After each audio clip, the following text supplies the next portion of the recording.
নমস্কার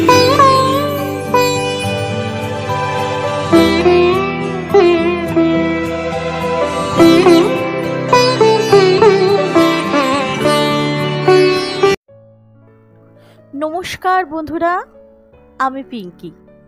অগ্নিসারয় চ্যানেলের নতুন একটা ভ্লগে তোমাদের জানাই অনেক অনেক অনেক স্বাগত। আশা করছি যে যেখান থেকে আমার ভিডিও দেখছো সবাই খুব ভালো আছো। তোমাদের ভালোবাসায় আমি আর আমার পরিবার ভীষণ ভালো আছি। আজ ঘুম থেকে উঠেছি, দেখো পুরো 6টা। আসলে কি গতকাল মেয়ের না পরীক্ষাটা শেষ হয়েছে, তাই ভাবলাম আজ একটু 6টা অবধি ঘুমাই। ঘুম থেকে উঠে আগে না ফ্রেশ হতে চলে গেলাম।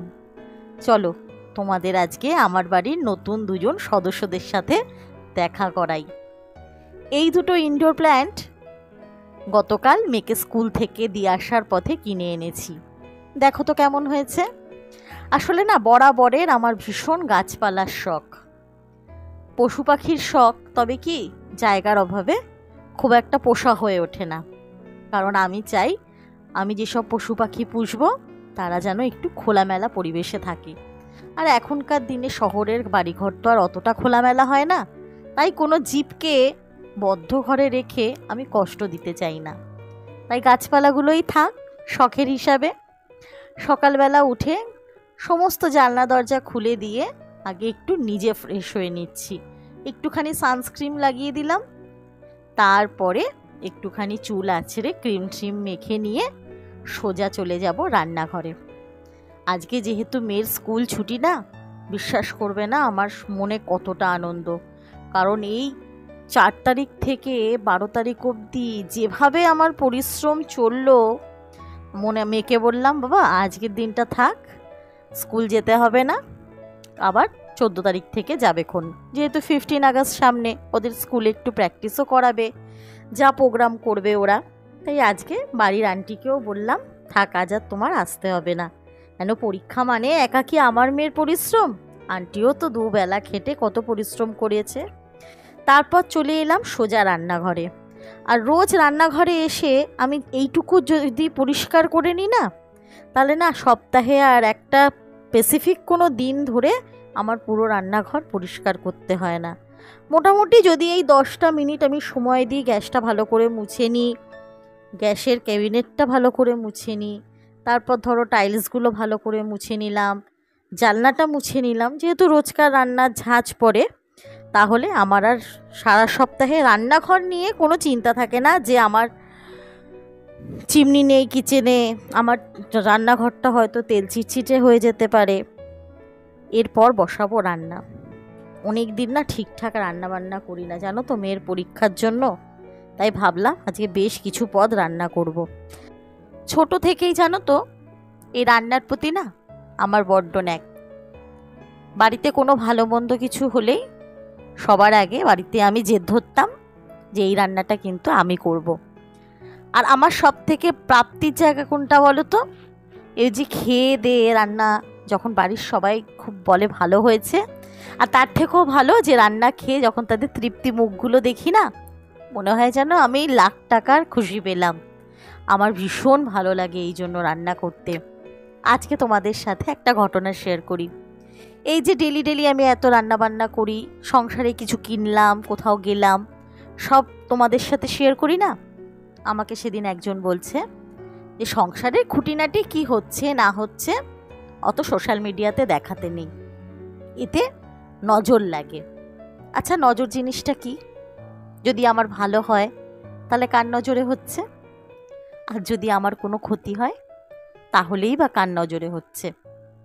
আসলে কি নজর জিনিসটা না আমি একদম বিশ্বাস করি না, জানো তো। অনেকে আছে বিয়ে ঠিক হলে পাড়া প্রতিবেশী আত্মীয় স্বজন কাউকে জানতে দেয় না।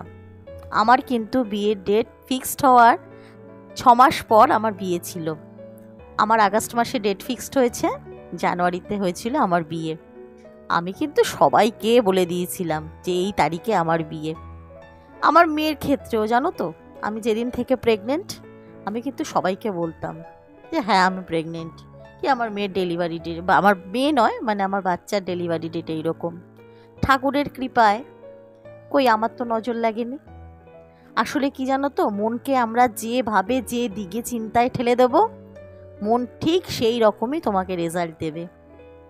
যদি আমি ভাবি যে আমার সংসারে সুখ সমৃদ্ধি লোক দেখলে হিংসায় তাদের নজরে আমার সংসারের সুখ সমৃদ্ধি নষ্ট হবে, সেটা না। আসলে কি বলতো, সুখ দুঃখ জীবনের দুটো অঙ্গ। যেরকম আমাদের প্রাত্যহিক জীবনে দিন রাত, দিন আসলে রাত যেরকম হবে বা রাত হলে যেরকম দিন ঠিক হবে, তো সেই রকমই জীবনে চলতে গেলে ওঠা পড়া লেগেই আছে। যখন আমি ভালো আছি তখন সেটা আমার কর্মফল, আর যেই আমি ধরো একটু খারাপ আছি, আমার চাহিদা অনুযায়ী আমার জীবন চলছে না, তখনই কারোর নজর লেগেছে। এই জিনিসটা কিন্তু ঠিক না, বা আমি একদম বিশ্বাস করি না। আচ্ছা বলো তো, যে যদি আমি ভালো থাকি তাহলে কাদের নজরের জন্য আছি? যখন সেই ক্ষেত্রে কারোর নজর কাজ করছে না, তাহলে আমি যখন খারাপ আছি কেন কারোর নজর কাজ করতে যাবে? কেন আমরা ভাবতে পারি না যে হ্যাঁ, এখন হয়তো আমার সময়টা এরকমই কাটবে কটা দিন? যেরকম জীবনে আমরা সুখকে বা ভালোটাকে গ্রহণ করতে শিখি, সেইরকমভাবেই যদি কিছুটা সময় যখন ওঠা পড়ার চলে যদি স্বীকার করে নিতে জানি না, তাহলে দেখবে জীবনটা এত দুঃসহ লাগবে না, জীবনটা এত তেতো লাগবে না। মনে করতে হবে যে এই তো আমার জীবনের এখন রাত্রিকাল চলছে, ঠিক ভোরের সূর্য একটা না একটা সময় ফিরে আসবেই।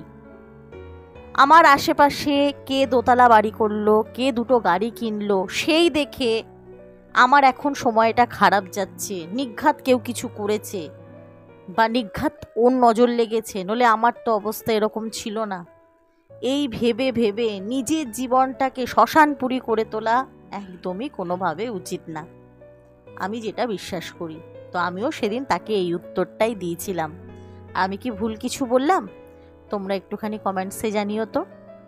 তা যাই হোক, দেখো তোমাদের সাথে কথা বলতে বলতে কত কিছু রান্না করে নিলাম। আজকে করেছি মাছের ডিমের বড়ার ঝোল, মাছের মাথা দিয়ে তরকারি, আর ওই যে সজনে ডাঁটা পটল কুমড়ো আলু দিয়ে যে তরকারিটা করলাম না, ওটা আমার ভীষণ ফেভারিট জানো তো। এত কিছু রান্না করতে করতে নাইটিটা না একদম পুরো ভিজে গেছে। তা ভাবলাম কিছুদিন আগেই তো জ্বর থেকে উঠলাম, নাইটিটা আবার চেঞ্জ করে নিয়ে চলে এলাম রান্নাঘরে। বাবাই জানো তো এই কচু বাটাটা খেতে ভীষণ ভালোবাসে, আর এখন দেখছি আমার মেয়েও শিখে গেছে। আসলে বাঙালদের সাথে থাকতে থাকতে বাবাই ওই কচু বাটার দিক দিয়ে পুরো বাঙাল হয়ে উঠেছে। আমার থেকেও কচু দেখলে এখন যেন ওর খাওয়ার জন্য আমার কাছে বায়না করে যে কচু বেটে দাও, কচু বেটে দাও। মানে এই যে বাড়িতে কচু এসছে না, এটা আমার ননদ পাঠিয়েছে, তো মোটামুটি ধরে রাখো এরকম কচু এখন আমি রোজই বাটবো, কারণ ও খেতে ভালোবাসে। আর সত্যি কথা, গরম ভাতে কচু বাটা দিয়ে খাওয়া যেন অমৃতের সমান। মানে এত মাছের তরকারি যে আমি কেন করলাম সেইটাই আমি ভাবছি। চলো কচু বাটতে বাটতে তোমাদের কিছু মানুষের কমেন্টস পড়ি, বা আমাকে ভালোবাসা দিয়েছো সেগুলো জানাই। মুগ্ধা মেয়ে দিদিভাই খুব ভালো লাগলো। মিস্টার মিসেস রয়, তোমার পছন্দের রান্না, তাই সত্যি গো ইলিশ মাছ খেতে আমিও ভীষণ ভালোবাসি। ইলাদি বলেছো যে খুব সুন্দর হয়েছে ব্লগটা, থ্যাংক ইউ ইলাদি তোমার ব্লগটা ভালো লাগার জন্য। শ্যামলিদিও বলেছো যে খুব ভালো লাগলো ভিডিওটা, থ্যাংক ইউ। এরপর বিকেলবেলা মেয়েকে নিয়ে নাচের স্কুলে যাওয়ার পালা। তো বন্ধুরা, আজকের ভিডিওটা যদি তোমাদের একটুও ভালো লেগে থাকে চ্যানেলটা সাবস্ক্রাইব করে পাশে থেকো। আজকে তবে আসি, হ্যাঁ, দেখা হচ্ছে পরের ব্লগে।